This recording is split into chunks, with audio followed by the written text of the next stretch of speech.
اعوذ باللہ من الشیطان الرجیم، بسم اللہ الرحمن الرحیم۔ آج انشاءاللہ سورہ توبہ کی آیت نمبر 23 سے کریں گے۔ ہم نے آیت نمبر 16 میں یہ چیز پڑھی تھی کہ وہ لوگ جنہوں نے نہیں بنایا اللہ اور رسول اور مومنوں کے مقابلے میں کافروں کو دلی دوست، وہاں پر یہ بات ہو رہی تھی ایک کنسائز مینر میں، ایک اشارہ کیا جا رہا تھا کہ اللہ کو یہ پسند نہیں ہے کہ ایمان کا دعویٰ بھی ہو اور کافر اور مشرکین سے بڑی گہری دوستی بھی ہو، کیونکہ اس کے بہت ساری امپلیکیشنز ہیں۔ اب اسی کو کلیئر الفاظ میں فیصلہ کن طریقے سے مسلمانوں کے سامنے رکھ دیا کہ بھائی اب اپنا فیصلہ کرو کہ کرنا کیا ہے۔ یا ایہا الذین آمنو، اے ایمان والو، لا تتخذوا آباءکم و اخوانکم اولیاء، مت بناؤ اپنے باپ دادا کو اور بھائیوں کو ولی، دوست، حمایتی، کارساز، قابل اعتماد، معتمد، یہ مت بناؤ اگرچہ وہ تمہارے بھائی ہی کیوں نہ ہو۔ پہلے تو سمپل سی ایک بات تھی اور گہرے دوست کے معنوں میں بات تھی، اب جو خون کے رشتے ہیں ان میں بھی یہ انسٹرکشن دی جا رہی ہیں کہ آپ کے جو خون کے رشتے بھی ہیں وہ آپ کے قابل اعتماد ساتھی نہیں ہو سکتے اگر وہ کفر پر قائم ہیں، اگر استحب الکفر علی الایمان۔ حب کا مطلب ہوتا ہے کسی چیز کو پسند کرنا، محبت کرنا۔ اس سے باب استفعال جو ہوتا ہے اس کا مطلب ہوتا ہے کسی کو کسی پر ترجیح دینا، پریفر کرنا۔ تو اگر وہ پریفر کرتے ہیں کفر کو ایمان کے مقابلے پر، اگر وہ ایمان پر کفر کو ترجیح دیتے ہیں، تو اب وہ پھر تمہارے ساتھ ان کا دوستی اور اعتماد کا تعلق نہیں ہو سکتا۔ دوستی سے مراد پھر وہی بات ہے کہ اگر کسی کی والد یا والدہ مشرک تھی فار ایگزامپل، تو یہ نہیں تھا کہ وہ اس سے دشمنی پیدا کر دے، لیکن اس سے ساتھ قابل اعتماد ریلیشن شپ نہیں ہو سکتا تھا۔ جیسے انسان فیکٹری سے، آفس سے گھر آتا ہے تو اپنی والدہ کو آگے بتاتا ہے آج فیکٹری میں یہ ہوا، آج باس نے یہ کیا، فلاں نے یہ کیا، یہ چیزیں وہاں نہیں ہو سکتی کہ وہاں جا کے آپ ان کو تفصیلات بتا رہے ہو کہ مسلمانوں نے آج یہ کیا، آج یہ پلاننگ کی، آج فلاں شخص کو فلاں علاقے میں جاسوسی کے لیے بھیجا گیا۔ اگر ان سے تمہارا ریلیشن شپ ہے تو یہ نہیں بتا سکتے۔ زیادہ کلیئر انداز میں یوں سمجھیں کہ ان کو ساتھ اب اگر تو مشرکین کی بات ہو رہی ہے تو ان سے تعلق رکھا ہی نہیں جا سکتا، یعنی یہودیوں عیسائیوں کے ساتھ تو ایک تعلق رہ سکتا تھا، لیکن جب اللہ کے رسول دنیا میں تشریف لے آئے، الٹیمیٹم دے دیا گیا، اب نہیں ان سے تعلق بھی نہیں رکھا جا سکتا، یعنی اب سٹیج وہ آ گئی۔ وَمَن يَتَوَلَّهُم مِّنكُمْ، اور جو کوئی ان کو دوست بنائے۔ ویسے جو تولا یا تولا باب تفاعل سے اس کا مطلب ہوتا ہے منہ کرنا کسی کی طرف یا کسی سے اوے، تو آگے ان آ جائے نا تو عام طور پر پھر وہ منہ موڑنا کے معنوں میں آتا ہے، تو اسی کا ہم بہت جگہوں پر ترجمہ منہ موڑنا کرتے ہیں۔ جنرلی اس کے ساتھ ان آتا ہے، اور اس کے ساتھ عام طور پہ یہ جو مفعول ہے نا وہ ساتھ نہیں ہوتا۔ جب مفعول ساتھ آ جائے تو پھر اس کا مطلب دوستی کرنا ہوتا ہے زیادہ تر۔ تو جو ان سے دوستی رکھے گا تم میں سے فَأُولَٰئِکَ هُمُ الظَّالِمُونَ، تو پھر وہی لوگ ہیں جو ظلم کرنے والے ہوں گے، یعنی صرف مشرک ہی ظلم کرنے والے نہیں ہوں گے، جو مشرکین کے ساتھ ولایت کا رشتہ رکھیں گے وہ بھی ظلم کرنے والے ہوں گے۔ تو مقصد یہ کہ انہوں نے پریفر کیا اگر ایمان کو کفر پر، انہوں نے کفر سے محبت رکھی زیادہ، تو اب تم ان کے ساتھ زیادہ محبت نہیں رکھ سکتے۔ یا ایھا الذین آمنوا لا تتخذوا آباءکم واخوانکم اولیاء ان استحبوا الکفر علی الایمان ومن یتولوا وَمَن يَتَوَلَّهُم مِّنكُم فَأُولَٰئِكَ هُمُ الظَّالِمُونَ۔ اے ایمان والو، مت بناؤ اپنے باپوں اور بھائیوں کو ولی اگر وہ ترجیح دیں کفر کو ایمان پر، اور جو کوئی ان کو ولی بنائے گا تم میں سے تو وہی لوگ ہیں جو ظالم ہوں گے یا ظالم قرار پائیں گے۔ اس کے اندر بھی اگر آپ غور کریں تو یہ تتخذون ہوتا ہے تم بناتے ہو، تو لا تتخذون ہوگا تم نہیں بناتے ہو۔ یہاں پر آ گئی جزم، جزم آنے سے نون ختم ہو گئی اور مطلب ہمیں پتہ لگ گیا کہ اس کا مطلب ہے تم مت بناؤ۔ تو یہ جب آپ ذرا ذرا سی گرامر کو ذہن میں رکھیں گے تو آپ کو مطلب بہتر سمجھ آئے گا۔ اب یہ جو ہے کلیئر اس کو مزید کیا جا رہا ہے ساتھ، قل کہہ دیجئے، ان کانا اگر، ویسے کانا کا مطلب ہوتا ہے لیکن کیونکہ یہ فائل سے پہلے آیا ہے تو اس لیے اس کا مطلب اس کے مطابق آپ کر لیں گے کہ اگر ہیں تمہارے باپ، آباؤکم تمہارے باپ، و ابناؤکم اور تمہارے بیٹے، و اخوانکم اور تمہارے بھائی، و ازواجکم اور تمہاری بیویاں، و عشیرتکم، عشیرہ جو ہے نا، عشر 10 کو کہتے ہیں، 10ویں کو کہتے ہیں، اور ایکچولی عشرہ یا عشرو کا مطلب ہوتا ہے 9 میں شامل ہو کر 10واں ہونا، یعنی ایڈ ہونا۔ تو جو شامل ہونے والا ساتھی ہوتا ہے نا اس کو کہتے ہیں عشیر۔ اور پھر یہ جب اس پہ یہ گولتے آتی ہے یہ مبالغے کی ہوتی ہے، اس کا مطلب ہوتا ہے ذرا قبیلہ، کنبے سے ذرا سا بڑھ کر، بالکل فیملی نہیں، امیجیٹ فیملی نہیں، تھوڑے سے زیادہ لوگ۔ اور پھر اسی سے اردو میں جو ہم لفظ استعمال کرتے ہیں اسی سے روٹ سے نکلا ہوا ہے، وہ ہے معاشرہ، جس میں پھر اور زیادہ لوگ شامل ہو جاتے ہیں۔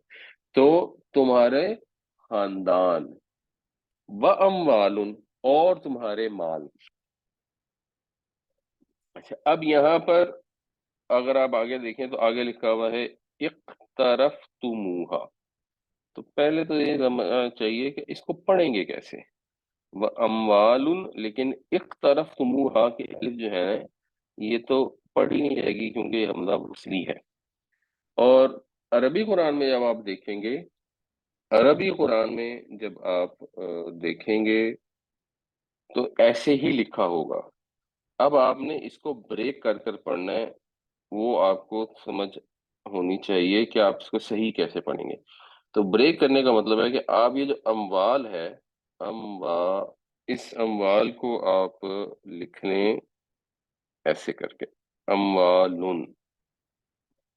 اب آپ کہیں گے جی میں نے اموالن کو آگے جوڑنا ہے تو ظاہر سی بات ہے کہ اس نون کے جزم کو ہٹا کر جوڑنا پڑے گا، تو آپ زیر سے جوڑ دیں گے آپ اسے، تو یہ ہو جائے گا اموالن اقترفتموہا۔ یہ اب آپ نے رہنا، ہمارے قرآن شریف میں تھوڑی انہوں نے ہمارے لیے آسانی کی ہوتی ہے، انہوں نے یہاں پر ایک چھوٹا سا نون ڈال کے اس کے نیچے زیر ڈالی ہوتی ہے، تو ہمیں آسانی ہوتی ہے، ہم پڑھ لیتے ہیں اموالن اقترفتموہا۔ لیکن اگر یہ آسانی نہ بھی ہو، جب بھی آخر میں تنوین آ رہی ہے اور آگے حمزہ وصلی آ رہا ہے تو حمزہ وصلی کے کیس میں آپ نے ایسے جوڑا، اگر یہ لام ہوتی تو پھر تو اموالن ہو جاتا، پھر وہ آسان تھا۔ تو وَأَمْوَالٌ اقْتَرَفْتُمُوهَا، اب یہ اقترفتموہا جو ہے یہ کاف پہ سے ہے، اس کا مطلب ہوتا ہے چھیلنا۔ اقتراف جو ہو گیا باب افتعال، اس کا مطلب ہوتا ہے کسی چیز کو کمانا، کوئی کام کر کے ایفرٹ کر کے کسی چیز کو کمانا۔ تو وہ مال جو تم نے کمائے ہیں، کیونکہ جو مال کمایا جاتا ہے اس کے ساتھ ذرا زیادہ محبت ہوتی ہے، جو وراثت میں مل گیا ہوتا ہے وہ تو پھر مال مفت دل بے رحم والا کیس بھی ہوتا ہے بہت دفعہ، لیکن جو مال خود سے کمایا اس کے چھننے کا بہت خوف ہوتا ہے۔ اور لفظ یہ تھا ایک طرف تم جو تم نے کمایا، ہا جوڑا کیونکہ ہا اموال کے لیے ہے، اموال ٹوٹی پھوٹی جمع ہے تو اس کے ساتھ مؤنث واحد کا صیغہ استعمال ہو گیا، پوری جمع ہوتی تو مثلا مسلم ان سے مسلمونہ ہوتی ہے جس میں صرف اونا اینا ایڈ ہو جاتا ہے، یہاں ایڈ نہیں ہو رہا، مال کو توڑ کر اس کے دوبارہ سے لفظ بنایا گیا اموال، تو اس کے ساتھ پھر یہ جو ہاں ہے وہ استعمال ہوا، یعنی وہ مال کہ کمایا تم نے ان کو، اور اب یہ کیونکہ ہاں جوڑنا تھا تو پھر یہ واؤ جو ہے یہ اضافی ہے، واؤ کی ویسا کوئی مطلب نہیں، اصل میں ایک طرف تم تھا تو اس کو بھی جوڑنے کے لیے آگے میم کی جزم ہٹا کر پیش ڈالی گئی، اور فلو لانے کے لیے واؤ بھی ایڈ ہو گیا۔ تو وہ مال جو تم نے محنت سے کمائے ہیں، بتجارت، اور وہ تجارت، تجارت کو بھی ذرا اسپیسیفائی کیا گیا، کون سی تجارت؟ تخشونا، تم ڈرتے ہو، کسادہ، اب یہ تجارت ویسے ہی مونت ہے تو اس لیے اس کے ساتھ ویسے ہی مونت کا صیغہ آ گیا، اس کی کساد سے، کساد بازاری، مندہ، اردو میں ہم عام استعمال کرتے ہیں، کہ تم جس کی کساد بازاری سے ڈرتے ہو، جس کے مندہ ہونے سے ڈرتے، یعنی مطلب یہ کہ تجارت ایسے ہی کوئی معمولی تجارت نہیں ہے، بڑی اچھی چلتی ہوئی تجارت ہے، کامیاب تجارت ہے، اس کے اندر اب تاجر کو اندیشہ لگا رہتا ہے کہ کہیں مندہ نہ آ جائے، میری یہ ساری تجارت ضائع نہ ہو جائے، اور جب یہ اندیشہ لگا ہوتا ہے تو پھر اس کی وجہ سے یہ پرابیبلٹی بڑھ جاتی ہے کہ وہ حرام اور حلال کی تمیز کو چھوڑ دے، پھر یہ پرابیبلٹی بڑھ جاتی ہے کہ وہ اللہ اور اس کے رسول صلی اللہ علیہ وسلم کے جو مطالبات ہیں، ان پر ایمان رکھنے کے جو تقاضے ہیں، انہیں پورا کرنے سے ہٹ جائے، اس کے پھر چانسز بڑھ جاتے ہیں۔ وَمَسَاكِنُ تَرْضَوْنَهَا، اور تمہارے گھر، مکان، جنہیں تم پسند کرتے ہو، رضیہ یرضا، کسی سے راضی ہونا، کسی کو پسند کرنا، یرضا وہ پسند کرتا ہے، ترضا تو پسند کرتا ہے، ترضونا تم سب پسند کرتے ہو۔ احب الیکم، احبا جو ہے یہ اکبرہ کی طرح ہے، افعل التفضیل، احبا کا مطلب ہے زیادہ محبوب،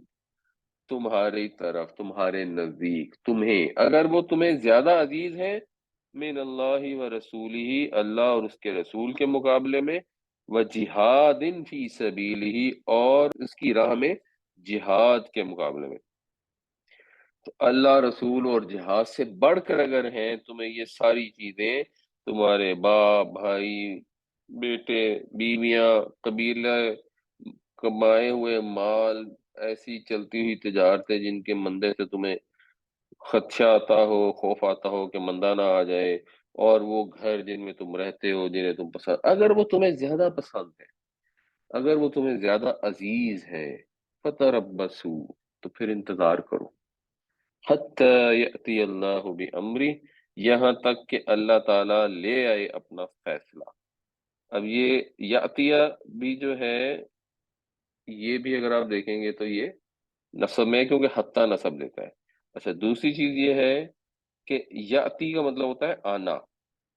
وہ آیا، اب یہ ساتھ آ گیا بے، تو لفظی ترجمہ ہوگا وہ آیا ساتھ کسی چیز کے، یعنی وہ لایا، تو یہاں تک کہ لے آئے اپنا فیصلہ، اللہ تعالیٰ صادر فرما دے اپنا فیصلہ، اگر تمہیں یہ سب چیزیں ان سب چیزوں سے زیادہ عزیز ہیں۔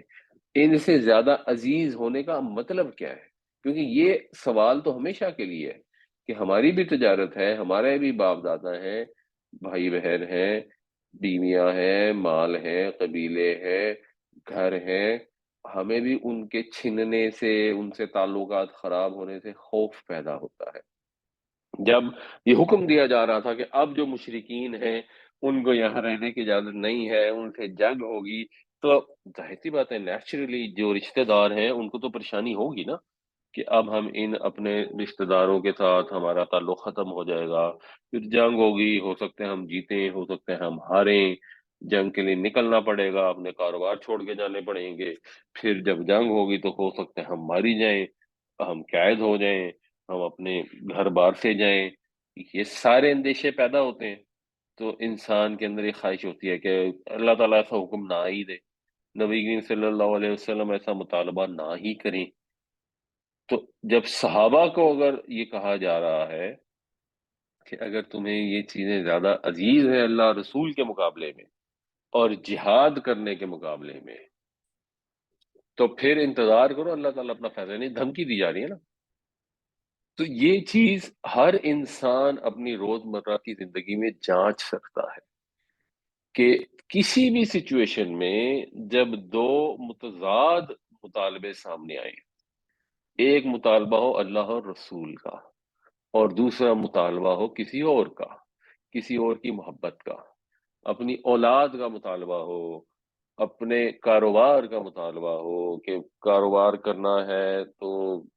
اگر مرچیں بیچنی ہے تو بیچ میں ملاوٹ تو کرنی پڑے گی نا، اگر ملاوٹ نہیں کریں گے تو مال کیسے بکے گا؟ اور اللہ کے رسول صلی اللہ علیہ وسلم کا فرمان یہ ہو کہ جس نے ملاوٹ کی وہ ہم میں سے نہیں، تو کہ اچھا اللہ کے رسول نے فرمایا تو ہے لیکن اب کیا کریں، مال بھی تو بیچنا ہے نا، اگر نہیں بیچیں گے تو پھر تو ہم اس کاروبار سے آؤٹ ہو جائیں گے کیونکہ ساری مارکیٹ بیچتی ہے تو ہم بھی بیچیں، ہمیں بھی بیچنا پڑے گا۔ تو اس کا مطلب یہ ہے کہ اس نے جو کاروبار کا تقاضا تھا اس کو مقدم کر دیا، اور جو اللہ اور رسول کی محبت تھی اس کو پیچھے کر دیا، یعنی اللہ اور رسول کے مقابلے میں وہ بزنس اسے زیادہ محبوب ہے، وہ نفع اسے زیادہ محبوب ہے، اور اس نے اللہ رسول کے اوپر ان کو ترجیح دے دی، ان کو زیادہ محبت کر لی، تو پھر اللہ کے فیصلے کا انتظار کرنا پڑے گا۔ پھر یہ نہیں ہو سکتا کہ آپ مرچوں میں اینٹوں کا برادہ بھی ڈالتے جائیں اور ساتھ یہ بھی ہے کہ تیرے محبوب کی امت میں سے ہیں۔ پھر محبوب نے تو خود فرما دیا صلی اللہ علیہ وسلم کہ وہ ہم میں سے ہے ہی نہیں، تو کس طرح سوچ سکتے ہیں کہ محبوب کی امت میں ہے؟ اگر اللہ نے، اللہ کے رسول نے سود کو حرام کر دیا، اب آپ کہیں گے نہیں ہم نے تو گھر بنانا ہے، ہمیں تو مارٹگیج لینی پڑے گی، اس کے بعد ہم تو گھر بنا نہیں سکتے تو ہمیں تو گھر چاہیے، تو ٹھیک ہے اللہ رسول نے کہا ہے تو اب کیا کیا جا سکتا ہے؟ بہت آپ نے کہ چلے کوئی ذرا بہت ہی کرنا ہے تو اس کے اوپر تڑکا لگا دیتے ہیں، اس کے اوپر ایک کاغذ دے کے لکھ دیتے ہیں کہ اصل میں تو یہ سود نہیں ہے، اصل میں تو یہ کرایہ ہے، اصل میں تو یہ اسلامک ارینجمنٹ ہے، اور اندر سے سب کو پتا ہو کہ پکا پکا سود ہے۔ تو کون زیادہ محبوب ہے؟ اللہ زیادہ محبوب ہے یا اپنا گھر زیادہ محبوب ہے؟ تو اگر گھر اللہ رسول سے بڑھ کے زیادہ پسند ہے تو پھر انتظار کرنا پڑے گا کہ اللہ تعالیٰ پھر اپنا فیصلہ لے آئے گا، دنیا میں ہی فیصلہ آ جائے گا، نہیں تو آخرت میں تو آ ہی جائے گا۔ اگر زکوٰۃ دینی پڑ گئی اور اس کے اندر یہ پریشانی ہو گئی کہ اچھا جی زکوٰۃ دیں گے تو پیسے گھٹ جائیں گے، وہ مال اتنی محنت سے کمایا ہے، اموال اقترفتموها، اتنی محنت سے مال کمایا، زکوٰۃ دیں گے تو 2.5% دیتے دیتے ختم ہو جائے گا، حالانکہ 2.5% دے کے مال کبھی بھی ختم نہیں ہو سکتا، یہ 2.5% دینے کا یہ مطلب نہیں کہ 40 سالوں میں مال ختم ہو جائے گا،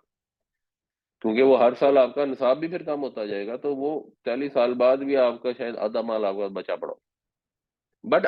یہ فیصلہ یوں نہیں ہے کہ نبی کریم صلی اللہ علیہ وسلم کے سامنے یہ فیصلہ رکھا گیا کہ بھئی فیصلہ کر لو یہ کرنا ہے یا وہ کرنا ہے، یہ ہم سب کے سامنے رکھا گیا ہے۔ ہمارا دعوی ایمان معتبر نہیں ہے اگر ہمیں اللہ رسول کے ساتھ زیادہ محبت نہ ہو ان ساری چیزوں کے مقابلے میں، تو اس کے ذریعے ہم جان سکتے ہیں اپنے آپ کو کہ جی ہاں جی ہمیں ایمان ہے کہ نہیں ہے، یا ہمارے ایمان کا کیا درجہ ہے،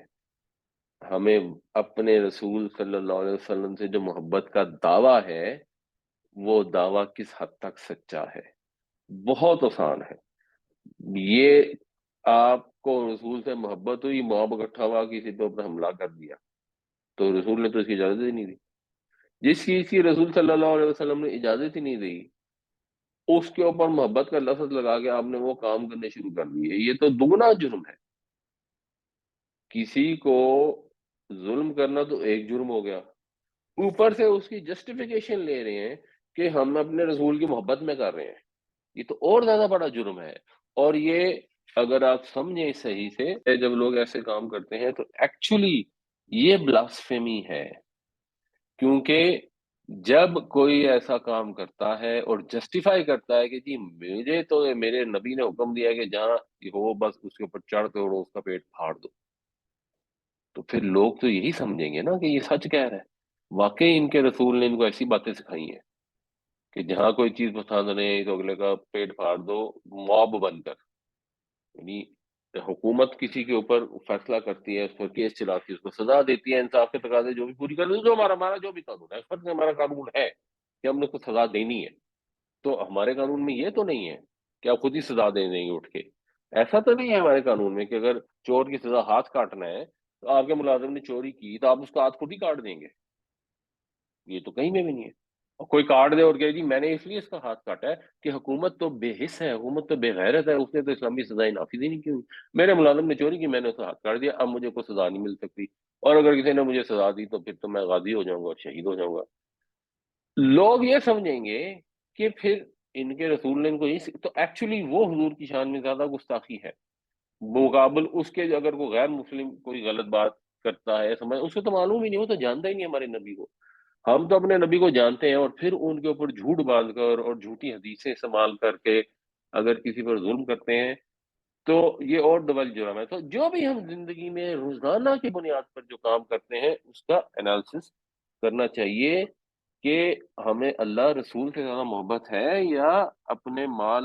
اور اولاد سے زیادہ محبت ہے۔ واللہ لا یہدی القوم الفاسقین، اور اللہ تعالیٰ رہیاب نہیں کرے گا، اللہ تعالیٰ انہیں آخر تک نہیں پہنچائے گا، منزل مقصود تک نہیں پہنچائے گا جو فسق کرتے ہیں، یعنی جو خدا رسول سے کیا ہوا وعدہ توڑ دیتے ہیں۔ تو جو مشرکین تھے انہوں نے جو عہد کیے اگر ان کو توڑا، جو پیچھے سے بات چلی آ رہی ہے، تو ان کو بامراد نہیں کیا جائے گا۔ اب ایسے بے مراد لوگوں کو، فاسق لوگوں کو اگر مسلمان اپنا دوست اور معتمد بنا لیں گے اور اللہ سے اور رسول سے محبت نہیں رکھیں گے، ان کے مقابلے میں ان کو معتمد بنائیں گے، تو وہ بھی اس ایمان سے خارج ہو جائیں گے، وہ بھی قوم الفاسقین میں شامل ہو جائیں گے۔ قل إن كان آباؤكم وأبناؤكم وإخوانكم وأزواجكم وعشيرتكم وأموال اقترفتموها وتجارة تخشون كسادها ومساكن ترضونها أحب إليكم من الله ورسوله وجهاد في سبيله فتربصوا حتى يأتي الله بأمره والله لا يهدي القوم الفاسقين۔ کہہ دیجئے کہ اگر تمہارے باپ، بیٹے، بھائی، بیویاں، قبیلے، مال جو تم نے کمائے ہیں، تجارت جن کے مندے سے تم ڈرتے ہو، گھر جنہیں تم پسند کرتے ہو، اگر وہ زیادہ محبوب ہیں، زیادہ عزیز ہیں تمہیں اللہ اور رسول، اس کے رسول اور اس کی راہ میں جہاد سے، تو پھر انتظار کرو یہاں تک کہ اللہ تعالیٰ اپنا فیصلہ لے آئے، اور اللہ تعالیٰ رحیاب نہیں کرے گا فاسق لوگوں کو۔ لقد نصرکم اللہ، یقیناً بے شک اللہ تعالیٰ نے مدد فرمائی ہے تمہاری، نصرہ اس نے مدد کی، کم تمہاری، آگے اللہ آیا، اللہ کے اوپر پیش ہے تو اس کا مطلب ہے کہ یہ فائل ہے نصرہ کا، تو اللہ نے تمہاری مدد فرمائی فی مواطن کثیرہ، مواطن جو ہے یہ وطن سے ہے، اس سے پھر یہ اسم ظرف ہے، اس کا مطلب بھی وطن کے مفہوم میں ہی ہوتا ہے، موطن کی جمع ہے مواطن، اور عام طور پر یہ میدان بلکہ جنگ کے میدان کے لیے آتا ہے، تو پھر یہاں مطلب یہ ہوگا کہ اللہ تعالیٰ نے بہت سارے مواقع پر تمہاری مدد فرمائی، بہت سارے جنگ کے میدانوں میں تمہاری مدد فرمائی، وہ یوم حنین، اور حنین کے دن بھی، یوم حنین بھی ایکچولی کسی جنگ کے لیے اس سینس میں استعمال ہوتا ہے، حنین کے دن مانی حنین کی جنگ کے موقع پر بھی اللہ تعالیٰ نے تمہاری مدد فرمائی۔ ہوا یہ کہ جب یہ آیتیں نازل ہوئی تو اس سے کچھ عرصہ پہلے حنین کی جنگ ہوئی تھی، اور حنین کی جنگ میں مسلمان بالکل شکست کھانے والے تھے، اور پھر اللہ نے مدد کی، یہ آگے اس کی ڈیٹیل بھی آ رہی ہے، تو اس سے بھی ایک ذہن میں سوال پیدا ہو سکتا تھا کہ بھائی ابھی جو اول اول ہمیں شکست ہونی شروع ہو گئی تھی، تو اب پورے عرب سے اگر ہم نے جنگ مول لینی ہے، ٹھیک ہے فتح مکہ تو بہرحال جو بھی تھا، مکہ ایک علاقہ تھا، عرب تو بہت بڑا ہے، بہت مشرک تو بے شمار ہیں اور ابھی تک تو وہ شرک پر قائم ہے، تو حنین میں ہم گئے تو ہمارے ساتھ کیا ہوا، کیونکہ یہ فتح مکہ ہو گئی تو اس کے بعد کچھ قبیلے تو آنا شروع ہو گئے، اور کچھ قبیلوں نے ایک اعلان کیا کہ نہیں ہم تو نہیں، اور وہ اپنی زبان میں مسلمانوں کو بے دین کہتے تھے، تو حوازن جو قبیلہ ہے انہوں نے بھی کہا جی ہم تو جنگ کریں گے. اب مسلمان جو ہیں وہ 12,000 کا لشکر تھا. 10,000 تو پہلے آئے تھے فتح مکہ کرنے، پھر میرا خیال ہے کچھ مکہ سے جو نئے مسلمان ہوئے وہ بھی شامل ہو گئے. اب جب حنین کی طرف چلے تو ایشو یہ ہے کہ اللہ تعالیٰ نے ہمیں انسٹرکشن دی ہیں، یہ سورہ انفال میں ہم نے پڑھی ہیں کہ اے ایمان والو جب تم ملو ان لوگوں سے، مقابلہ ہو بھیڑ ہو تمہاری کسی گروہ سے، تو ثابت قدم رہو اور اللہ کو بہت بہت یاد رکھو. اچھا اب جب آپ تھے 333،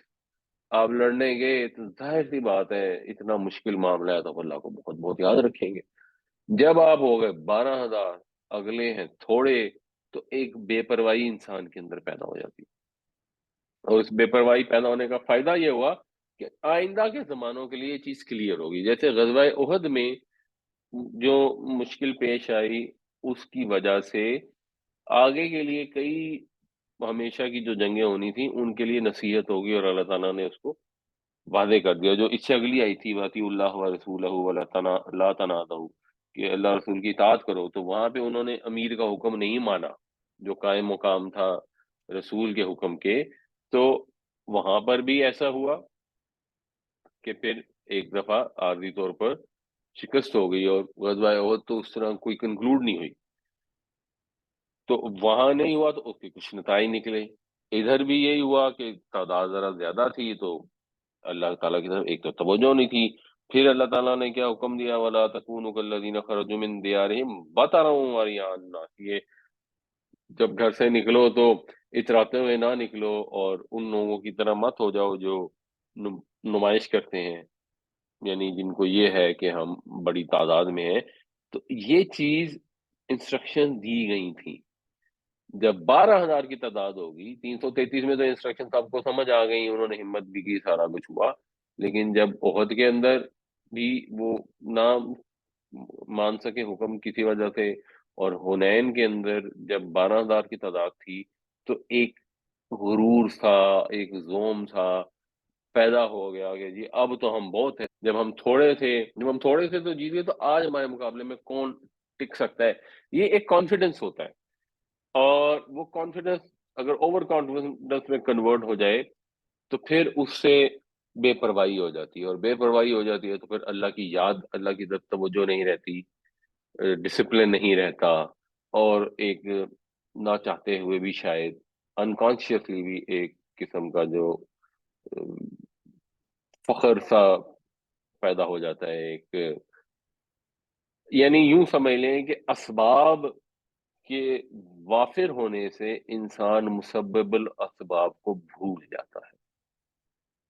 اگر ایک آدمی ہے وہ اسٹرگل کر رہا ہے، اس کو پرابلم ہے، تو وہ تہجد کی نماز بھی پڑھے گا، بات بات پر اللہ کو یاد بھی کرے گا. اس کو کوئی بھی ایشو ہے، وہ بیمار ہے، اس کا بچہ بیمار ہے، وہ اللہ کو یاد کرے. اب ساری چیزیں ٹھیک ہو جاتی ہیں تو انسان بھول جاتا ہے. پھر اس کو لگتا ہے کہ اچھا جی یہ جو صحت ہے یہ ہمیشہ رہے گی، یہ جوانی ہمیشہ رہے گی، یہ مال و دولت ہمیشہ رہے گا. ہاں جی اللہ کو یاد تو کرنا ہے، چلو نماز پڑھ لیں گے. اور نماز بھی پڑھ نماز رہے ہیں، اور سوچ اس تجارت کے متعلق رہے جس کے مندے سے اندیشے پیدا ہو رہے ہیں. اور گئے ہیں کہیں عمرہ کرنے کے لیے اور دل پیچھے ہی اٹکا ہوا ہے. جو یعنی یہ نہیں ہے کہ دنیا چھوڑ دی جائے، مگر جس وقت آپ مثال کے طور پر نماز پڑھ رہے ہیں تو فوکس ہر سے اللہ تعالیٰ کی طرف ہونا چاہیے.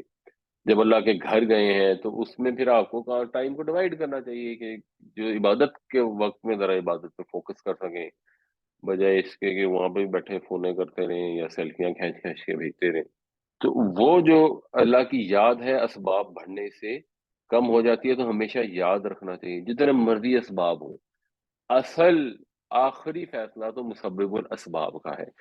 اس کا یہ مطلب ہی نہیں ہے کہ اسباب اختیار نہ کریں اور فوج اکٹھی نہ کریں، اور آپ کہیں گے نہیں ہم نے 12 سے نہیں لڑنا، ہم نے تو 500 سے بھی لڑ لیں گے. نہیں، وہاں اپنی تمام ایفرٹ کرنی ہے، اس کے بعد اللہ سے مدد مانگنی ہے، مگر مانگنی اللہ ہی سے مدد ہے. تو یوم حنین کو کیا ہوا؟ از جب اعجبتکم،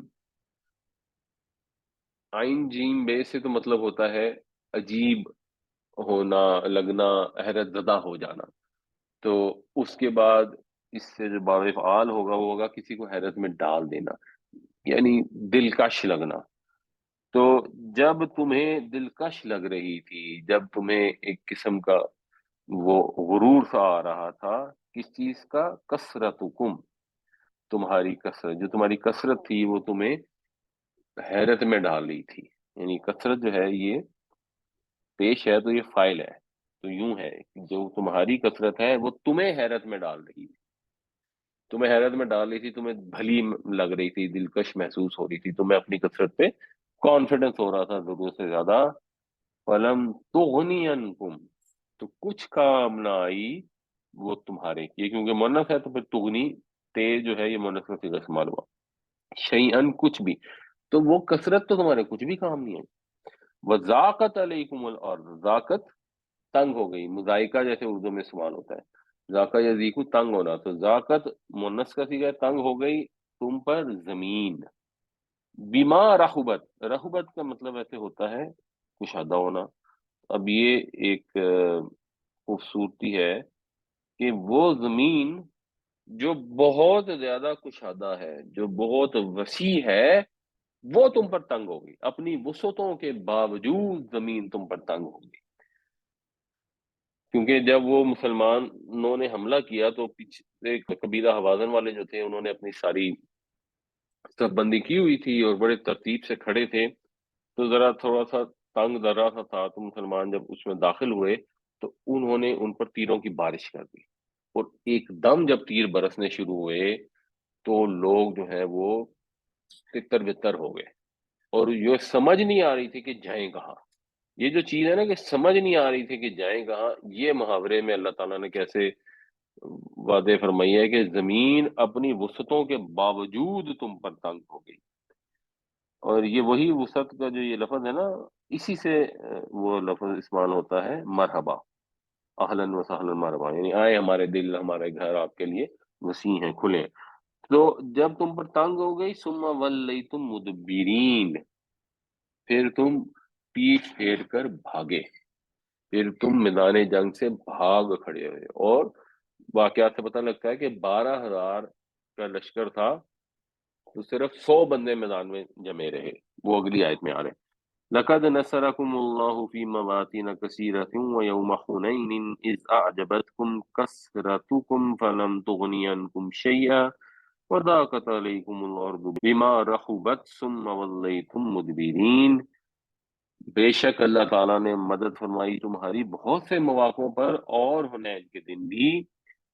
جب تمہیں غرے میں ڈال دیا، جب تمہیں غرور میں ڈال دیا، بھلی لگنے لگی تمہیں تمہاری کثرت، بس کچھ کام نے آئی تمہارے وہ، اور تنگ ہو گئی تم پر زمین اپنی وسعتوں کے باوجود، پھر تم پیٹ پھیر کر بھاگ کھڑے ہوئے۔ اور یہ تغنی میں بھی یہ تھا، لم کی وجہ سے جزم آ گیا۔ ثم انزل اللہ سکینتہ علی رسولہ، پھر نازل فرمائی اللہ نے سکینت اپنے رسول پر، سکینت نازل فرمائی، سکون نازل فرمایا اور اطمینان نازل فرمایا، اور ہوا کیا کہ نبی کریم صلی اللہ علیہ وسلم میدان میں کھڑے رہے، اور 100 آپ کے ساتھ جانثار تھے وہ کھڑے رہے۔ پھر حضور نے انہیں کہا، پھر انہوں نے اعلان کیا، انہوں نے کہا جی بدر والے آ جاؤ، تو پھر بدر والوں کو بلایا، انصار کو بلایا۔ اب جب انہوں نے دیکھا کہ حضور کھڑے ہیں اور بلایا، ایک دفعہ تو تیروں کا حملہ ہوا نا، تو ایک دفعہ بھگدڑ مچ گئی، بٹ اس کے بعد جب اللہ کے نبی صلی اللہ علیہ وسلم نے پکارا تو جیسے لوگ تتر بتر ہو رہے تھے ایسے ہی لوگ پلٹ کر واپس آ گئے، اور پلٹ کر واپس آ گئے، پھر اللہ تعالیٰ نے فتح عطا فرمائی۔ تو اس ابتدائی شکست کے بعد اگر کسی کو کنفیوژن تھی کہ ہم ہار رہے تھے، بڑی مشکل سے بچے ہیں، تو بتایا جا رہا ہے کہ وہ ہارنے کی وجہ تھی، اصل وجہ ہی یہ تھی کہ اللہ کی یاد کم ہو گئی تھی، اپنی تعداد پر ذرا غرور سا پیدا ہو گیا تھا، تو وجہ اس کو ٹھیک کرو تو انشاءاللہ فتح تمہاری ہوگی۔ وَأَنزَلَ جُنُودًا لَمْ تَرَوْهَا، اور نازل کیے تم پر وہ لشکر، لم تروہا جن کو تم نہیں دیکھتے یا جنہیں تم نے نہیں دیکھا۔ وَعَذَّبَ الَّذِينَ كَفَرُوا، اور سزا دی کافروں کو، وَذَلِكَ جَزَاءُ الْكَافِرِينَ، اور یہی کافروں کی سزا ہے۔ یعنی کافروں کو یہ سزا تو ملنی تھی، ان کا مقدر ہے، آخرت میں تو ملنی ہی ملنی تھی، اللہ کے رسول کو کہ تشریف لائے صلی اللہ علیہ وسلم، تو دنیا میں ہی مل گئی۔ بٹ یہ جو ان کو سزا ملی یا عذاب ملا، یہ کوئی ایسا نہیں ہے کہ ان کے ساتھ کوئی ظلم ہو گیا، ظلم انہوں نے کیا تھا جو شرک کیا تھا، اللہ کے ساتھ شریک ٹھہرائے تھے، جواب میں ان کو سزا ملی۔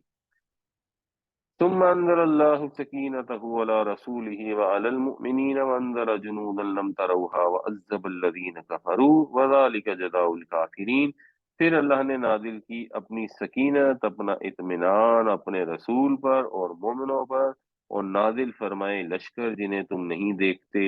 جنہیں تم نے نہیں دیکھا، اور سزا دی کافروں کو، اور یہی سزا ہے، یہی بدلہ ہے کافروں کا۔ اب ان کو سوال پیدا ہو سکتا تھا کہ اچھا جی، اب جو ہمارے رشتہ دار ہیں، پھر یہ ساروں کو سزا ملے گی، تو پھر اس کے ساتھ ایک دوبارہ سے ایک طرح سے اطمینان، تسلی اور خوشخبری دے دی گی، ثم یتوب اللہ من بعد ذالک، یہ پیچھے بھی یہ بات آیت نمبر 15 میں بھی آئی تھی، پھر اللہ قبول فرمائے گا توبہ جس کی چاہے گا، علی من یشاء، جس کی چاہے گا، واللہ غفور الرحیم، اور اللہ تعالیٰ بخشنے والا اور مہربان ہے۔ کہ یہ جو بھی تمہارے رشتہ دار ہیں، تمہارے عزیز ہیں، کافر ہیں، ابھی بہت سارے لوگوں کو ان میں سے توبہ مل جائے گی، توفیق توبہ کی مل جائے گی۔ اور یہ یہاں تو ایک طرح سے اگر بشارت کہیں تو ایک اشارہ ہے، سورہ نصر کے اندر یہ پھر کلیئر تھا کہ وَرَأَيْتَ النَّاسَ يَدْخُلُونَ فِي دِينِ اللَّهِ أَفْوَاجًا، کہ اب تم دیکھو گے کہ لوگ جو ہیں وہ فوج در فوج داخل ہو رہے ہیں، اور دیکھ رہے ہو فوج در فوج، یعنی اس میں مان لو کہ اب داخل ہوتے چلے جائیں گے، اور ایکچولی پھر سارا عرب جو ہے وہ مسلمان ہو گیا۔ ثم يتوب اللہ من بعد ذلك علی من یشاء واللہ غفور رحیم، پھر اللہ توفیق دیتا ہے توبہ کی جس کو چاہتا ہے اس کے بعد، اور اللہ تعالی معاف کرنے والا ہے، مہربان ہے۔ یا ایھا الذین آمنوا، اے ایمان والو، انما المشرکین نجس، مشرک تو پلید ہے، یہ مشرک ناپاک ہے، مشرک سارے ناپاک ہیں، بٹ یہاں بات ان مشرکوں کی ہو رہی ہے جو اللہ کے رسول صلی اللہ علیہ وسلم کے تشریف لانے کے بعد، اتمام حجت کر دینے کے بعد بھی ایمان نہیں لا رہے اور اس قوم سے تعلق رکھتے ہیں، تو یہ نجس ہیں۔ نجس اس میں عربی میں نجس اور نجس دونوں میں سے استعمال ہوتے ہیں، ہمارے اردو میں بہت سارے لوگ نجس کہتے ہیں، وہ بھی ٹھیک ہے۔ فلا يقرب المسجد الحرام بعد عامهم هذا، پس یہ قریب نہ آئیں، اب یہ لا یقربو بھی جو ہے یہ جزم ہے مسجد حرام کے اس سال کے بعد، عام جو ہے عربی میں سال کو کہتے ہیں، جس طرح عام الفیل تھا، عام الحزن تھا، تو بعد عامہم ھذا، اپنے اس سال کے بعد، اب یہ مسجد حرام کے پاس پھٹکنے نہ پائے، کیونکہ یہ نجس ہیں، ان کے اندر عقیدے کی نجاست ہے، اور یہ عقیدے کی نجاست ہوتی ہے جس کی وجہ سے آپ مثال کے طور پر اگر کسی استھان پہ جانور ذبح کر کے کھاتے ہیں تو وہ بھی حرام ہو جاتا ہے، وہ بھی نہیں کھا سکتے۔ تو یہ الٹیمیٹم دے دیا گیا کہ اب مشرک مسجد حرام کا حج عمرہ کرنے نہیں آ سکتے، کسی کو حج سے روکا نہیں جاتا تھا، لیکن مشرکوں کا کیس فرق تھا، مشرک نہیں آ سکتے، پاسبل نہیں تھا، ان کو تو یا قتل ہونا تھا یا چھوڑ کے جانا تھا، واپسی کا رستہ نہیں تھا۔ وَإِنْ خِفْتُمْ، اور اگر تمہیں خوف ہو، اگر تمہیں اندیشہ ہو، عیلتن، عیلتن جو ہے نا وہ اعلیٰ یا ایلو کا مطلب ہوتا ہے تنگ دست ہونا، محتاج ہونا، آئل جو ہوتا ہے وہ محتاج ہوتا ہے، شاید اسی سے آئلی زندگی ہے، کیونکہ انسان کے جب رشتہ پیدا ہو جاتے ہیں تو پھر اس میں بھی بڑی محتاجیاں پیدا ہو جاتی ہیں، بٹ عیلتن محتاجی، اگر تمہیں ڈر ہے تنگ دستی کا، تو سوف یغنیکم اللہ، تو اللہ تعالیٰ تمہیں غنی کر دے گا، من فضل ہی، اپنے فضل سے، یعنی غنی کون ہوتا ہے؟ غنی وہ ہوتا ہے جس کو ضرورت نہ ہو، جو مالدار ہو، جو اپنا وجود خود سے قائم رکھ سکے۔ اگر اللہ کے لیے استعمال ہوگا پھر تو اس کا مطلب ہوتا ہے کہ بالکل ہی بے نیاز، ہر چیز سے بے نیاز، بے پرواہ، اس کو کوئی کسی قسم کی کوئی ضرورت نہیں ہے۔ اور بندوں کے لیے استعمال ہوتا ہے تو غنی سے مراد وہی ہے جو ہم اردو میں استعمال کرتے ہیں کہ وہ بڑا غنی ہے، اس کے بعد بڑا مال ہے۔ خیر اردو میں تو ہم یہ بھی کہتے ہیں کہ وہ بڑا خیرات کرنے والے کو غنی کہتے ہیں، اور ویسے غنی کا مطلب ہوتا ہے جس کے پاس مال کی کمی نہ ہو، تو جس کے پاس مال کی کمی نہیں ہوگی ظاہر ہے خیرات بھی وہی زیادہ کرنے کی ایبلٹی رکھتا ہے، انشاء، اگر اس نے چاہا، یعنی اگر اللہ نے چاہا تو وہ اپنے فضل سے تمہیں غنی کر دے گا. ان اللہ علیم حکیم، بے شک اللہ تعالیٰ علم والا ہے، حکمت والا ہے. یہ اللہ تعالیٰ اپنی حکمت کے تحت فیصلہ کرتے ہیں، وہ سب کچھ جانتے ہیں. مسلمانوں کو ظاہر سی بات ہے یہ اندیشہ ہو سکتا تھا، اور یہاں بھی زیادہ توجہ ان مسلمانوں کی طرف دی جا رہی ہے جو نئے نئے مسلمان ہوئے ہیں، جن کے اندر ابھی اس طرح دین کے انڈرسٹینڈنگ نہیں ہے، جن کے ایمان ذرا کمزور ہے. تو اب ان کو یہ تھا کہ یہ اگر اعلان ہو گیا، یا یہ اندیشہ پیدا ہو سکتا تھا کہ اگر مشرکوں کو منع کر دیا گیا کہ آپ حج کے لیے نہیں آ سکتے، تو ابھی تو سارا عرب مشرک ہے، تو حج پر نہیں آئیں گے. تو حج کی صرف دینی امپورٹنس نہیں تھی، حج کی تو معاشی امپورٹنس نہیں تھی، آج بھی ہے. ساری دنیا سے لوگ اتنی کثیر تعداد میں وہاں پہنچتے ہیں. جب وہ آتے ہیں، خاص طور سے اس وقت جب وہ آتے تھے تو وہ قافلے چلتے تھے، تو ساتھ مال بھی لاتے تھے. ہر دنیا کے علاقے سے لوگ اپنے اپنے مال ساتھ لے کر آتے تھے، مال ساتھ لے کے آتے تھے، اور جب واپس جاتے تھے تو دوسروں کے مال لے کے. یعنی ایک ٹریڈ ایکٹیویٹی تھی، ٹریڈ ہب تھا. اب اس طرح ٹریڈ ہب نہیں ہے، کیونکہ اب شپنگ ہوتی ہے اور دوسرے طریقے سے ٹرانسپورٹ ہوتی ہے اور بزنس ہوتا ہے. پر اس زمانے میں یہ ایک بہت بڑا ٹریڈ ہب تھا، کیونکہ چیزیں اس طرح آسانی سے اویلیبل نہیں تھی. اگر انڈیا میں مسالے بنتے تھے اور کسی اور علاقے میں وہ مسالے اویلیبل نہیں تھے، تو بجائے اس کے وہ انڈیا آئے وہاں سے خریدیں یا وہاں سے قافلہ منگائیں، تو یہ قافلوں نے تو آنا ہی ہوتا تھا، انہوں نے تو اونٹوں پہ بیٹھ کے ہی آنا ہوتا تھا. تو جو آ رہے ہیں چاہے 2 مہینے کا سفر کر کے پہنچ رہے ہیں مکہ میں، تو اب اس کے اگلے علاقوں میں لوگ وہیں سے حج سے ہی پھر خریداری کر لیتے تھے. تو اب جب یہ لوگ آنا منع کر دیے جائیں گے تو کتنی معاشی بدحالی ہو جائے گی، کتنا مسئلہ پیدا ہو جائے گا. اور وہ تجارتیں جو اتنی محنت سے کھڑی کی اور پھر ان کے متعلق بندے کا اتنا خدشہ ہے، تو کیا ہوگا؟ تو اللہ تعالیٰ نے کہا ٹینشن نہ لو، اللہ اپنے فضل سے اگر چاہے گا تو غنی کر دے گا. اور پھر پریکٹیکلی یہی ہوا کہ حج کے بند ہونے سے مشرکوں کے اوپر ایک دن کے لیے بھی مکہ کی تجارت وہ نہیں ہوئی، متاثر نہیں ہوئی، اور زیادہ تر لوگ ہی مسلمان ہو گئے. اور ایکچولی الٹا ہو گیا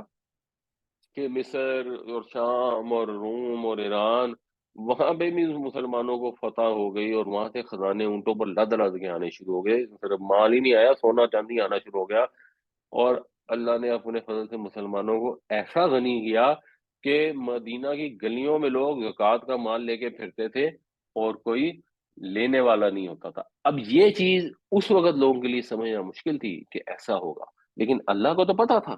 اللہ تو علیم ہے، اس کو تو سب معلوم ہے کیا ہوگا، اور وہ حکمت والا ہے. اب وہ اپنی حکمت کے تحت آپ کو کسی چیز کی انفارمیشن دیتا ہے، کسی کی نہیں دیتا، کسی کے لیے اشارہ دیتا ہے، مگر یہ اوور آل کانسیپٹ یہی ہے کہ اگر اللہ اور اس کے رسول کو محبوب رکھیں گے،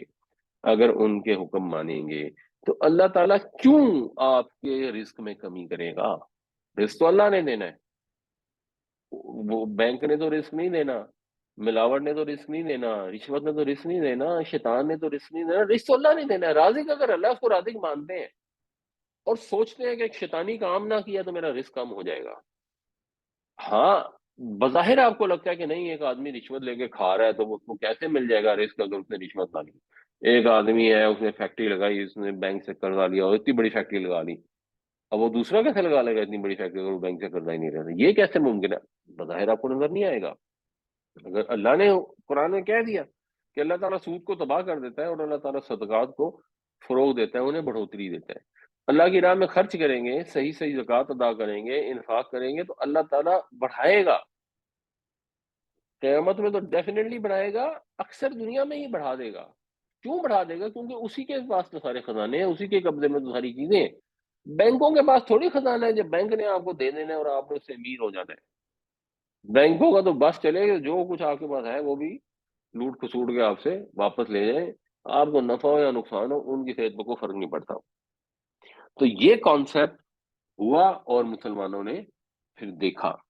یا ایھا الذین آمنوا انما المشرکون نجس فلا یقربوا المسجد الحرام بعد عامهم هذا وان خفتم عیلة فسوف یغنیکم اللہ من فضلہ ان شاء ان اللہ علیم حکیم. اے ایمان والو، مشرک تو بس نجس ہیں، یہ تو نجس ہی ہیں، یہ تو ناپاک ہی ہیں، بالکل نجس ہیں. بس یہ قریب نہ پھٹکنے پائیں مسجد حرام کے اس سال کے بعد، اور اگر تمہیں خوف و تنگ دستی کا تو ان قریب اللہ تمہیں اپنے فضل سے غنی کر دے گا اگر وہ چاہے گا۔ بے شک اللہ تعالی علیم ہے، بے شک اللہ تعالی حکیم ہے۔ قاتل الذین لا یؤمنون باللہ، اب مشرکوں سے ہٹ کر اب ان کی بھی بات ہو رہی ہے جو اہل کتاب ہے، جو اللہ کو مانتے ہیں، ایمان کا دعویٰ کرتے ہیں۔ اب دعویٰ کرتے ہیں ایمان کا اہل کتاب یہودی اور عیسائی، اللہ تعالیٰ کہہ رہے ہیں کہ ان سے قتال کرو جو نہیں ایمان رکھتے اللہ پر، ولا بالیوم الاخر، اور نہ ہی آخرت پر۔ منہ سے کہتے ہیں ہم اللہ اور آخرت میں ایمان رکھتے ہیں، اللہ تعالیٰ کہہ رہے ہیں نہیں، ان سے لڑو جو نہیں ایمان رکھتے۔ کیوں؟ اس لیے کہ ایمان کون سا ہے؟ ایمان وہ ہے جو اللہ تعالیٰ کی شرطوں کے تحت ہو۔ والذین آمنوا اشد حبا للہ، ایمان والے تو وہ ہیں جو اللہ تعالیٰ کے ساتھ سب سے زیادہ محبت رکھتے ہیں۔ جن کو ایمان کے مقابلے میں، اللہ کے مقابلے میں محبت ہو اپنے اولاد سے، اپنے کاروبار سے، اپنے گھروں سے، تو وہ پھر اللہ کے ان کو مومن نہیں مانتا۔ ہاں، شناختی کارڈ میں لکھا جائے گا مسلمان، چاہے وہ یہودی تھے تو اس زمانے کے ساتھ وہی مسلمان تھے، ان کے بھی نبیوں نے ان کا نام مسلمان ہی رکھا، اور چاہے ہم مسلمان ہیں تو شناختی کارڈ میں تو ہم مسلمان لکھوا لیں گے ایمان کا دعویٰ کر کے۔ اللہ تعالیٰ یہ کہہ رہا ہے کہ نہیں، وہ ایمان نہیں رکھتے۔ اور ان کا خیر ایمان میں ایک اور فیکٹر بھی تھا کہ انہوں نے اللہ کے آخری رسول کا بھی انکار کر دیا، اس وجہ سے ان کو ایمان سے بالکل ہی خارج کر دیا گیا۔ وہ پھر جس سینس میں ہم مسلمان کہتے ہیں، وہ اس سینس میں مسلمان بھی اپنے آپ کو ہمارے سینس میں نکلوا، یعنی لیگلی بھی نہیں نکلوا سکتے۔ تو جنگ کرو ان لوگوں سے جو نہیں ایمان رکھتے اللہ اور یوم آخر پر، ولا یحرمون ما حرم اللہ ورسولہ، اور نہیں حرام ٹھہراتے جس کو حرام ٹھہرایا اللہ اور اس کے رسول نے، کیونکہ انہوں نے اپنے حلال حرام اپنی خواہشات اور بدعات کے تحت کر لیے تھے۔ تو ہمارے ہاں بھی اگر کوئی اپنی خواہش اور بدعت کے تحت کسی چیز کو حلال اور کسی کو حرام کر دے تو پھر اس کا ایمان بھی اللہ کو قابل قبول نہیں ہے۔ اور اگر اللہ نے ملاوٹ کو، رشوت کو، سود کو حرام ٹھہرایا اور وہ کہ نہیں میں تو اس کو حرام نہیں سمجھتا، میں تو اس کو استعمال کرنا ہے اپنی خواہش نفس کے تحت، یعنی کسی کو جینورلی وہ سمجھتا ہے کہ رشوت بڑی اچھی چیز ہے، یا سود پہ گاندھی صاحب کے دھوکے میں آ گیا کہ اس کے اوپر گھر لے لینا بڑی کوئی ثواب کا کام ہے، تو اللہ تعالیٰ اس کو شاید معاف کر دے۔ اگر وہ جنرلی سمجھتا ہے، بالکل ہی دماغ استعمال نہیں کرتا، تو اس غلطی پہ تو معاف کر دے، لیکن دماغ نہ استعمال کرنے کے اوپر تو پتہ نہیں اللہ تعالیٰ کیسے معاف کرے گا۔ مگر جن کو اندر سے سمجھ آ رہی ہے، اسلامک بینکنگ کا کانٹریکٹ آتا ہے، کسی کو سے پوچھ لیں جنرلی، وہی کچھ ہی ہے، بس ٹھیک ہے مفتی جانے تھے اللہ جانے۔ تو اگر اس طرح کا ایمان ہے کہ اپنی خواہشوں کو ترجیح دینی ہے، اللہ کے حکم کو نہیں دینی، جن چیزوں کو اللہ نے حرام ٹھہرایا ہے ان کو ہم نے حلال کر لینا ہے، تو پھر یہ ایمان نہیں ہے۔ ولا یدینون دین الحق کی، اور وہ دین نہیں بناتے دین حق کو، یعنی اب یہ عیسائیوں یہودیوں کا وعدہ ہے کہ وہ تو زبان سے بھی نہیں مانتے کہ اللہ کے نبی صلی اللہ علیہ وسلم سچے ہیں۔ من الذین اوتوا الکتاب، ان لوگوں میں سے جن کو کتاب دی گئی، تو ان کے ساتھ کیا کرو؟ ان کے ساتھ جنگ کرو۔ کب تک؟ حتی یؤتوا الجزیہ، یہاں تک کہ وہ، یہ بھی نسب میں حتیٰ کی وجہ سے، یہاں تک کہ وہ دیں، ادا کریں جزیہ۔ جزیہ جو ہے یہ ٹیکس ہوتا ہے جو نان مسلمس پر لگایا جاتا ہے، مشرکوں پر یہ ٹیکس نہیں لگ سکتا تھا، اس کی وجہ ہے کہ مشرک جو ہیں وہ، اور ان کو تو رہنے کی اجازت ہی نہیں تھی، وہ ذمی بن کے رہ ہی نہیں سکتے تھے۔ عیسائیوں اور یہودیوں کو اجازت دے دی کیونکہ وہ ڈائریکٹ نبی کریم صلی اللہ علیہ وسلم کی قوم نہیں تھے، وہ ڈائریکٹ ایڈریس ہی نہیں تھے، وہاں یہ اجازت دے دی گئی کہ اچھا ٹھیک ہے رہنا چاہتے ہیں تو رہ سکتے ہیں، لیکن انہیں جزیہ دینا پڑے گا این یدین، اپنے ہاتھوں سے، یعنی این یدین سے ایک طرح سے وہ سمجھ لیں کہ ہاتھ کا ذکر کر کے نا ان کے مغلوب ہونے کا ذکر ہے، یعنی تمہارا ہاتھ اوپر اور ان کا ہاتھ نیچے، تمہارا ان کے اوپر غلبہ، تمہارا تسلط، تمہارا اختیار، تمہارا اقتدار، یہ سچویشن ہے، تو وہ یہاں عرب میں رہ سکتے ہیں۔ تو وہ جزیہ ادا کریں مغلوب ہو کر، وہم صاغرون، صاغر صغیر چھوٹا ہوتا ہے نا، تو صاغرون فائل کے بدن پہ ہے، چھوٹا ہونے والا، حقیر ہونے والا، ذلیل ہونے والا، یعنی وہ ماتحت بن کے تمہارے چھوٹے بن کے رہیں گے، وہ مثلا صدر وزیر اعظم نہیں بن سکتے اصولاً، اس آیت سے مطلب یہ نکلتا ہے ایٹ لیسٹ عرب کے معاشرے کے لیے اس وقت کے حساب سے یہ تھا کہ وہ حکومت میں نہیں آ سکتے. آبویسلی یہ ان کی بات ہو رہی ہے جن سے جنگ کی جائے گی، ان کو فتح کر لیا جائے گا، اور سچویشن یہ ہوگی کہ اللہ کے رسول صلی اللہ علیہ وسلم وہاں موجود ہیں، تمام عرب کے اوپر اتمام حجت ہو گئی ہے. جو ڈائریکٹ امیڈیٹ نیشن تھی اس کو تو حکم ہے کہ یہاں چھوڑ کے چلے جاؤ، نہیں تو تمہیں قتل کر دیا جائے گا. اور جو اہل کتاب ہے ان کو اجازت دے دی گئی کہ اچھا چلو تم نے رہنا ہے تو رہ سکتے ہو، لیکن تم نے چھوٹے بن کر رہنا ہے، مغلوب ہو کر ماتحت بن کر رہنا ہے. آج اگر مثال کے طور پہ پاکستان کے اندر جو عیسائی ہیں ان کے اوپر یہ رول ضروری نہیں ہے کہ ہو بھی سکتا ہے اگر آپ نے فتح کر کے کسی جگہ پر قبضہ کیا ہو، اور ضروری نہیں کہ ہو، نہیں بھی ہو سکتا. فتح کر کے کوئی بھی قبضہ کرتا ہے ایسے ہی کرتا ہے. امریکہ نے جاپان فتح کر لیا، جرمنی فتح کر لیا، اس کے بعد 30 سال تک جرمنی میں تو حکومت ہی نہیں تھی، پتہ نہیں کتنے سال تک جاپان کو اپنی فوج رکھنے کی اجازت نہیں تھی، اور وہاں امریکہ کے اڈے تھے. آج بھی جرمنی میں بھی امریکہ کے اڈے ہیں. تو وہ اڈے کیوں ہیں؟ اس لیے ہے کہ وہ سمبل ہے غلبے کا، تسلط کا، اختیار کا، اقتدار کا. اور جزیہ کیوں دیں؟ جزیہ سے دیں کہ مسلمانوں نے تو زکوٰۃ دینی ہے، اور انہوں نے جزیہ دینا ہے، ڈائریکٹ کنٹریبیوٹ کرنا ہے. مسلمانوں پہ تو جو ٹیکس ہے اصولاً وہ صرف زکوٰۃ ہونی چاہیے، لیکن غیر مسلموں سے کیونکہ زکوٰۃ نہیں لی جاتی تو انہیں جزیہ دینا پڑے گا. اور لیکن اس کا یہ مطلب نہیں تھا کہ ان کو جزیہ بہت ہی اندھا دھن لگا دیں اور ان کی جینا حرام کر دیں. اسلام میں اور جب خلفائے راشدین کا دور تھا تو بڑا ہی مناسب قسم کا جزیہ لیا جاتا تھا، اور اس جزیے کے بدلے پھر ان کی حفاظت بھی کی جاتی تھی. اور مسلمان ریاست کا یہ فرض ہے کہ غیر مسلموں کی زیادہ سیکیورٹی کریں، ان کی زیادہ حفاظت کریں، کیونکہ وہ آپ کے ذمہ ہیں، آپ کے اوپر ذمہ داری ہے ان کی. اور یہاں تک ہوا کہ بعض اوقات مسلمانوں نے کسی وجہ سے سوچا کہ ایک علاقہ فتح کر لیے، اب ہم اس کو چھوڑنا چاہتے ہیں، ٹیکٹیکلی اسٹریٹجکلی چھوڑ کے ہم کہیں ریٹریٹ کرنا چاہتے ہیں یا آگے بڑھنا چاہتے ہیں. انہوں نے جو جزیے لیے ہوئے تھے لوگوں کو واپس کر دیے. تو مسلمانوں کا تو خیر جو صحیح مسلمان ہیں ان کا تو سسٹم میں بڑا فرق ہے. قاتل الذين لا يؤمنون بالله ولا باليوم الآخر ولا يحرمون ما حرم الله ورسوله ولا يدينون دين الحق من الذين أوتوا الكتاب حتى يؤتوا الجزية عن يد وهم صاغرون. جنگ کرو ان لوگوں سے جو ایمان نہیں رکھتے اللہ پر اور نہ ہی یوم آخرت پر، اور جو حرام نہیں ٹھہراتے جو حرام ٹھہرایا اللہ اور اس کے رسول نے، اور جو اختیار نہیں کرتے دین حق کو ان لوگوں میں سے جنہیں کتاب دی گئی، یہاں تک کہ وہ جزیہ عطا کریں مغلوب ہو کر، اور وہ ماتحت بن کر رہیں. پچھلی کلاسوں میں ایک دو ڈسکشن ہوئی تھی، میں ایک آدھ چیز اس کے متعلق آپ کو ذرا بتانا چاہتا ہوں. ایک تو ہم جو قرآن پڑھتے ہیں، جیسے سوال ہو رہا تھا ترجمے سے پڑھیں کیسے پڑھیں، اس میں ایک ذرا مڈل گراؤنڈ میرے ذہن میں آئی تھی، میں نے خود بھی وہ استعمال کی ہے. جب آپ کو تھوڑی بہت عربی سمجھ آنی شروع ہو جاتی ہے نا، تو یا ایون ایکچولی نہیں بھی آ رہی، تو یہ تعلیم القرآن کے نام سے سپارے ملتے ہیں.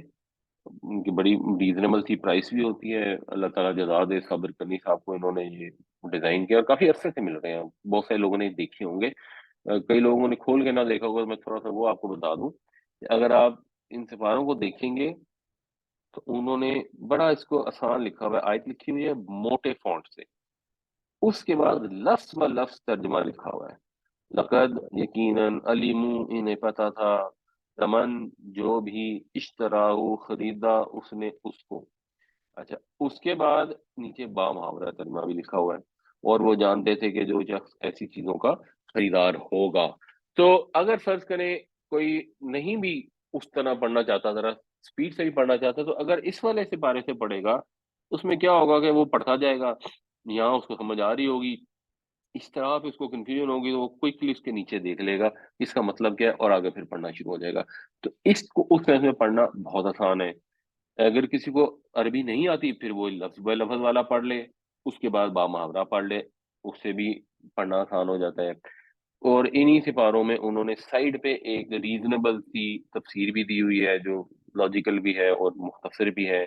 اور نیچے جا کے انہوں نے جیسے اشترا تھا، تب یہ اشترا کا مطلب ہے اس نے خریدا، پھر بتایا کہ یہ ماضی واحد ہے اور غائب مذکر ہے، اور اشترا یشتری اس کا جو ہے والا فعل ہے، اس سے یہ فعل بنا۔ تو تھوڑی بہت انہوں نے نیچے گرامر بھی دی ہوئی ہے، تو یہ سپارے اس لحاظ سے بہت اچھے ہیں، ان کو اگر یوز کریں لوگ تو میرا خیال ہے کافی فائدہ ہوگا۔ اس کے علاوہ ایک چیز اور ڈسکس ہوئی تھی زکوٰۃ کے متعلق، اس سوال ہے میں اس کے متعلق صرف ایک آیت آپ لوگوں کو توجہ دلانا چاہتا ہوں، کیونکہ آپ جب زکوٰۃ ادا کرنے جائیں گے اور سوال پوچھیں گے کہ جی اس چیز پہ زکوٰۃ ہے یا نہیں ہے، ہیرو پہ زکوٰۃ ہے کہ نہیں ہے، فیکٹری پہ زکوٰۃ ہے کہ نہیں ہے، پلاٹوں پہ زکوٰۃ، تو آپ کو بڑے آرام سے ایسے فتوے مل جائیں گے، پتہ لگے گا آپ کو کچھ بھی زکوٰۃ نہیں۔ تو آیت کو سمجھیں، ویسے تو یہ بات ہو رہی ہے ان چیزوں کی جو مال غنیمت ہے، لیکن اس پہ سب اگریڈ ہیں کہ یہ زکوٰۃ کے اوپر بھی یہی آیت اپلائی ہوتی ہے، اس کا مطلب وہی ہے کہ جو کچھ بھی دیا تمہیں اللہ نے اپنے رسول کی طرف پلٹا دے،